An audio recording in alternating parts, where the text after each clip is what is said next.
Prospectively implement किया जाए, retrospectively implement ना किया जाए, उन बच्चों पे इंप्लीमेंट किया जाए 9 सितंबर 2025 से ऑनवर्ड बैरून ममालिक तालीम हासिल करने जाते हैं उन पे इंप्लीमेंट कर दें। लेकिन जो बच्चे ऑलरेडी जेर तालीम है या तालीम हासिल करके वापस आ चुके हैं ग्रेजुएशन कंप्लीट करके, उनको करली provisional licence one time favour, क्योंकि ये फैसला पीएमडीसी ने कर दिया है, हजारों स्टूडेंट्स मुतासर हो चुके हैं। सड़कों पे निकलेंगे इंशाल्लाह अपना हक लेने के लिए, बच्चों के साथ खड़े होंगे, जहां पे बच्चे जो कहेंगे कोर्ट केस करेंगे, हम प्रोटेस्ट करेंगे, हम प्रेस कॉन्फ्रेंसेस करेंगे, सब कुछ करेंगे, लेकिन बच्चों को इंशाल्लाह उनका हक लेके देंगे। माजी में भी डिफरेंट मूवमेंट्स आई, डिफरेंट ऐसी पॉलिसीज आई जिनके खिलाफ वाईडीए खड़ी हुई, डॉक्टर्स खड़े हुए, डॉक्टर्स की बड़ी कसीर था, चाहे वो पीएमसी की शक्ल में हो, चाहे अभी आपने बात की इधर बरकत मार्केट में पीएमडीसी के सामने भी हम गए, लेकिन हम कभी इन चीजों से डरे नहीं है। लोगों से कर्जे लेके फीस देता है, वहां पे जॉब्स करते हैं बेचारे, फीस देते हैं, वहां से तालीम हासिल करके वापस आते हैं अपने माँ बाप के ख्वाब पूरे करने के लिए। ये बच्चे सिंपली अपना हक मांग रहे हैं। अस्सलाम वालेकुम नाज़रीन, आज के वीलॉग के साथ आपका मेजबान मियां नवीद हाजिर है। जैसे कि आप सबको पता है कि PMDC Pakistan medical dental council ने एक ऐसा फैसला किया है कि जो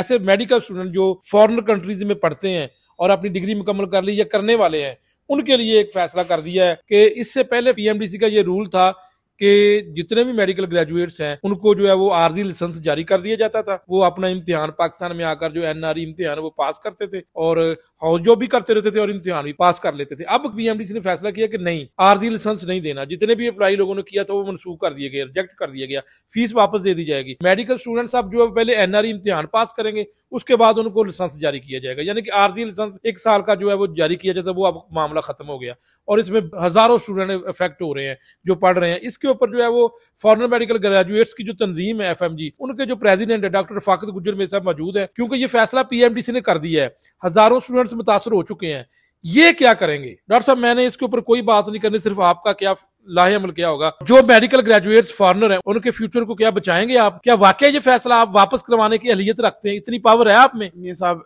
बड़ी मेहरबानी, अस्सलाम वालेकुम।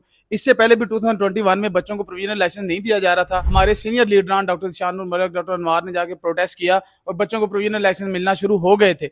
देखें, अब जो एक पॉलिसी इंप्लीमेंट की गई है उसके मुताबिक मेरी रिक्वेस्ट है प्रेसिडेंट पीएमडीसी से और डॉक्टर जो तर्जुमान है हिना कियानी साहिबा से कि ये प्रोस्पेक्टिवली इंप्लीमेंट किया जाए, रेट्रोस्पेक्टिवली इंप्लीमेंट ना किया जाए, उन बच्चों पे इंप्लीमेंट किया जाए 9 सितंबर 2025 से ऑनवर्ड बैरून ममालिक तालीम हासिल करने जाते हैं उन पे इंप्लीमेंट कर दें। लेकिन जो बच्चे ऑलरेडी जेर तालीम है या तालीम हासिल करके वापस आ चुके हैं ग्रेजुएशन कंप्लीट करके, उनको करली provisional licence one time favour दे। यहाँ पे रिक्वेस्ट वगैरह नहीं मानी जाती, पीएमडीसी ने फैसला कर दिया है।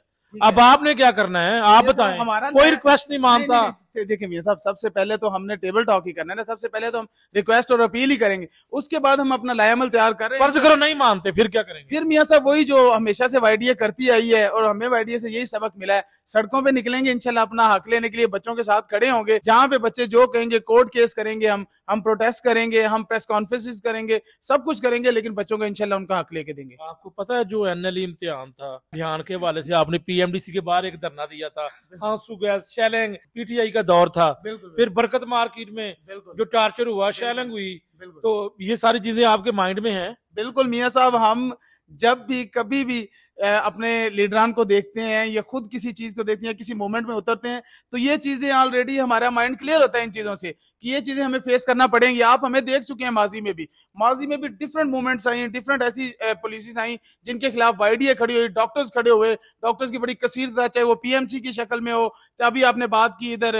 बरकत मार्केट में पीएमडीसी के सामने भी हम गए, लेकिन हम कभी इन चीजों से डरे नहीं है। हम अल्हम्दुलिल्लाह डॉक्टर्स के तहफ्फुज और आपकी अगर बात नहीं सुनते, पहला क्या काम आपने करना है, दूसरा काम क्या करना है बता दें? सबसे पहले हम तो रिक्वेस्ट ही करेंगे उनसे। नहीं मानेंगे रिक्वेस्ट आगे सर, हम सैटरडे को प्रेस कॉन्फ्रेंस करने जा रहे हैं ना, फिर क्या होगा? फिर उसके बाद सर हम अपना लायामल देंगे उस प्रेस कॉन्फ्रेंस में। आया हम कोर्ट केस करने जा रहे हैं, आया हम प्रोटेस्ट करने जा रहे हैं। क्या ऐसी नौबत आएगी कि पीएमडीसी के बाहर भी कोई एहतजाज होगा? सर बिल्कुल, अब पीएमडीसी के बाहर ही तो होते हैं एहतजाज फॉरेन मेडिकल ग्रेजुएट्स के। पीएमडीसी अब ये तो नहीं कि हम लाहौर में बैठ के एहतजाज करेंगे, एहतजाज तो इंशाल्लाह इस्लामाबाद ही जाएंगे। अच्छा, ये क्या बात है कि हमेशा जो है वो एफएमजी जो डॉक्टर हैं फॉरेन मेडिकल ग्रेजुएट्स, इनको रगड़ा दे दिया जाता है, क्या वजह है? सर इजी टारगेट है? नहीं सर, ऐसी कोई बात नहीं है, ना कोई ऐसा समझे। अगर कोई ऐसा समझ रहा है तो अपने माइंड से ये बात, ये खाम ख्याली निकाल दे।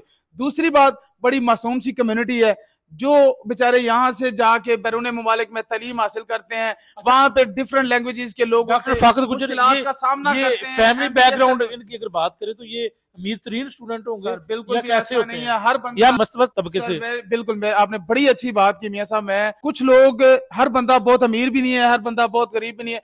कुछ लोग ऐसे मैंने देखे हैं, मेरे साथ पढ़ते रहे हैं, मैंने अपने सीनियर जूनियर्स में देखे हैं, जो अपने माँ बाप का जेवरात, अपने माँ बाप की जायदाद, कोई कोई चीज गिरवी रख के जाता है, एमबीबीएस करके आता है, वहां से बड़ी मुश्किलात का सामना करने पड़ता है, लोगों से कर्जे लेके फीस देता है, वहां पे जॉब्स करते हैं बेचारे, फीस देते हैं, वहां से तालीम हासिल करके वापस आते हैं अपने माँ बाप के ख्वाब पूरे करने के लिए।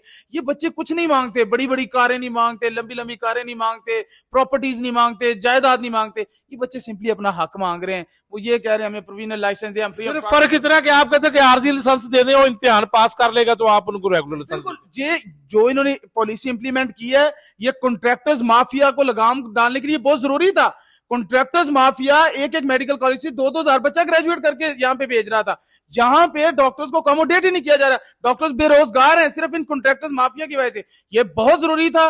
रिजवान ताज साहब को हम सलाम पेश करते हैं, उन्होंने ये काम किया, लेकिन काइंडली ये उन बच्चों पे ना करें जो बच्चे यहाँ पे ग्रेजुएट होके आ चुके हैं या जो जेर तालीम है, जो अब से जाएं उनके ऊपर ये लगाएं। बहुत बहुत शुक्रिया। जो जो नए मेडिकल स्टूडेंट होंगे उनके ऊपर आप लागू करें, ये कहना है डॉक्टर फाकत गुजर का।